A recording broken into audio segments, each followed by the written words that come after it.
તો ભગવાન પાસે શું માંગ્યું? મેં તો 7 જન્મ તમને માંગ્યા. મેં બીજું કઈ નહીં, ખાલી એ જ માંગ્યું કે આ મારો 7મો જન્મ હોય.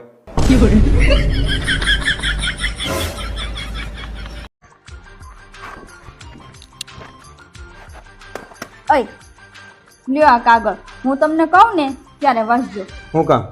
કહું એટલું કરો ને. હા તો ઓય હા હું મારા પપ્પાના ઘરે રોકાવા જાઉં.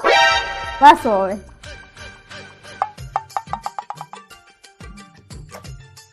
હે તું તારો પપ્પા રોકાવા જવાની છો? એ તું રોકાવા ન જાતી હો. તને ખબર છે ને, તું રોકાવા જાય ને તો મને તારી વગર નહીં ગમે, તારી વગર ખાવાનું નહીં ભાવે. પ્લીઝ તું રોકાવા ન જાતી હો. તમે મને એટલો બધો પ્રેમ કરો છો, તમે મને ના પાડો છો ને તમને મારી વગર નહીં ગમે તો મારા પપ્પાના ઘરે કોઈ દી રોકાવા નહીં જાવ. બસ એ પણ બાપ, વાત તો સાંભળ.